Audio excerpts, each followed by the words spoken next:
My guy. Alright, so somebody said it's not the origin, but slave owners did in fact say good morning as wordplay. Hey viewers, welcome back to my channel. Today we are diving deep into a powerful perspective that challenges the way we use everyday language. And trust me, it's not your typical etymology lesson. One woman is speaking out about the phrase good morning, and she's not just talking about spelling differences between morning and morning. She is talking about historical context, ancestral memory, and a painful legacy rooted in America's darkest chapter. According to her, the phrase good morning didn't just emerge as a cheerful greeting, it carried a chilling undertone during slavery, passed down through a generations. She shares stories of how slave owners may have used the phrase mockingly, asking enslaved people, "Did you have a good morning?" after horrific nights of loss and grief, turning a simple phrase into a weapon of psychology cruelty. We are exploring this thought-provoking claim, unpacking history, oral tradition, and how language may hold meanings for deeper than we realize. Is it just a greeting, or is it a reflection of a painful past that is still echoing through our words today? Let's get into it. Alright, so a lot of people acting like I don't know the difference between morning and morning. I know that they're two different words, but y'all are not listening to what I'm saying. You have this morning and you have this morning. But what I'm trying to tell y'all is the phrase good morning came from a dark past. See, I'm not telling y'all that the word morning didn't exist way before. The word morning always existed for centuries. I'm telling y'all that the phrase good morning, the origin of where that phrase came from our oppressors mocking the slaves.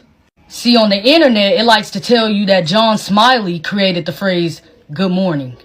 See, they want to tell y'all that John Smiley created the phrase good morning in 1952 to make his staff feel valued when they came in for work. But it's a lie. The phrase good morning was being used way before 1952. See, there's some older black folks out here that's in their 90s and in their 100s. They'll tell you what their ancestors taught them from what their grandparents taught them. There's some older black folks out here that'll tell you this exact story that's been taught to them and from their family members for generations and generations. They'll tell you that some of their parents told them that back then in slavery times, when the white folks used to hang black people or sell off their children, that the next morning when they will wake up from what happened to a family member after mourning and crying and grieving over what happened to them, that the white folks will mock them and say, "Did y'all have a good morning?" Meaning, did y'all have a good cry about y'all family member or friend that died last night? Like trying to mock them about what happened. Did y'all have a good morning? Did y'all have a good cry? See, because the phrase good morning was being used way before the 1950s. Except it was being used for a different reason. Then John Smiley came out and started using good morning as a way to greet people for the day. See, the problem is these people know exactly what they doing. It's crazy how in the Bible God said he created the lesser light to rule the night and the brighter light to rule the day. So y'all tell people good night, but y'all don't say good day instead of good morning? Like, make it make sense. What's so good about morning? See, the problem is y'all don't want to learn. Y'all talking about, you're hearing that from your grandmother? Who was told by her grandparents? But y'all the same ones still telling stories about y'all grandparents. How we know those real? How we know the history these white folks telling us real? Like, let's be honest. Everything he say, she say.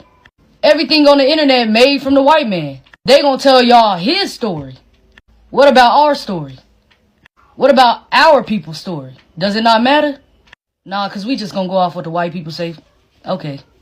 Well, y'all gonna go off of what they say. But me, I'm willing to learn. And I'm willing to tell other people. And y'all ain't gonna stop nothing. Because in reality, y'all sleep. I'm gonna tell y'all why y'all sleep. Because y'all don't even know that most of the wordplay that y'all use is actually cursing yourselves. See, the problem is that the elites know the truth, and they use it against us. Like how you spell out a word. Spelling. So let's talk about it. Alright, so pay close attention to what I'm about to say. So when you wake up, they say good morning. So when you're awake, they say good morning. Now listen to this. Now what do they call this when you go to like funeral viewings? They call this an awake. And you see what they doing? They're mourning at an awake. They're grieving, they're crying, they're mourning at an awake. The same awake that they use to tell y'all good morning. So when you awake to see another day, they tell y'all good morning. And also, when you have an awake for someone's funeral or their viewing, you're having a mourning. You're having a good morning. You're mourning over the death. So when you're at someone's funeral or viewing, at their awake, you're also having a good morning towards them. You're having a good cry, trying to let it out. Words are spells. It's the same thing with die and die. All they doing is using wordplay on us. Y'all don't even know that y'all casting spells upon yourselves. See, die means to be dead. And then you also got hair dye. And have y'all ever noticed once y'all put hair dye on y'all head, that y'all hair actually start to die out? You start getting breakage and everything. Now you got dead hair. Come on, I'm gonna need y'all to catch up. Cause I don't think y'all hearing me.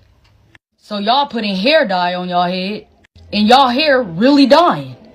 See, because what y'all not realizing is words are free. But it's the way that you use them that might cost you. See, our brain studies sounds and frequency. And it's a big thing. And y'all don't pay attention to it. The science of semantics, which is the study. So let's talk about the claim that the phrase good morning has roots in slavery era America, not as a neutral or kind greeting, but as a dark sarcastic phrase allegedly used by white slave owners to mock the grief of enslaved black people after a night of loss, violence, or family separation. This idea has been circulating online and it sparked a lot of passionate debates. First, let's get one thing straight. No one is arguing that the words morning and morning are the same. That is not the point. The woman making this claim is clearly aware of the difference. She's not confused about definition. What she is doing is highlighting a connection, not linguistic, but historical and cultural. She's saying that the use of the phrase good morning carries a double meaning in certain oral histories, particularly those passed down in some black families whose ancestors were enslaved. And this matters because not everything is found in a dictionary, not everything is documented in white-owned historical archives. Oral tradition, especially in the black community, is everything. Is how stories are preserved, is how trauma is remembered, and just because something doesn't appear in a mainstream textbook doesn't mean it didn't happen. That is where a lot of people are getting it twisted. The dominant narrative tells us that the phrase good morning is just a pleasant, social, acceptable way to greet someone at the start of the day. It supposedly became popularized in modern business culture by figures like John Smiley, who allegedly introduced it in 1952 as part of his management strategy to boost morale in the workplace. But here's the catch. There is little credible evidence that Smiley invented the phrase. It existed well before 1952. The English language has records of people saying good morning as far back as the 5th and 6th centuries, even appearing in Shakespeare dialogue. So yes, from a pure etymological standpoint, the phrase wasn't born in the 90s and certainly not during American slavery. But again, that is not what this woman is arguing. She's saying the words didn't exist. She's saying the way they were used, the tune, the context, the intention carried a different meaning in the experience of enslaved people. And when you start to look at it through that lens, it opens a much deeper conversation. Enslaved people often endure the most horrific traumas at night. Families tore apart, people lunch, whips, torture, and after those dark painful nights, they still had to wake up, continue working, and face the people who caused them the suffering. Now imagine those very same people, the oppressors, looking those families in the eye the next morning and casually or even mockingly saying good morning. It's chilling when you think about it. If true, this wasn't a greeting, it was twisted for performance, a psychological tactic, a way to remind enslaved people of their powerless, to mock their pain, to normalize horror. Now, is there written proof of this specific use of good morning as mockery? No, and that is the crux of the debate. Mainstream history doesn't document everything, and especially not the emotional or symbolic language used between the enslavers and the enslaved. But what we do have are the oral accounts. Some older black Americans today, those in the 19s and 100s, have shared that their grandparents and great-grandparents passed down the interpretation that good morning was used in a cruel, sarcastic way by slave owners after night of mourning. And here is something important. When multiple generations pass down the same story, we shouldn't be so quick to dismiss it just because it didn't come from a white history or university archive. This hasn't conspiracy theory. These are lived experience, cultural memories, and they deserve the same respect and analysis as written history. This raises a broader issue. How many other seemingly normal phrases, symbols, or traditions have roots in pain, racism, or exploitation? Think about mystery shows. Think about the national anthem. Think about terms you casually use that were once law or codes for oppression. Language evolves, yes, but so do the stories behind it. And some of those stories are deeply uncomfortable. That brings us to another point she made, the religious angle. She mentioned how the Bible, God created the lesser light to rule the night and the greater light to rule the day. So we say good night at bedtime, and why don't we say good day in the morning? Why do we greet the sunrise with a term that sounds identical to mourning, the experience of grief? Now that might sound like a stretch to some people, but it's really a question of how we assign meaning to language.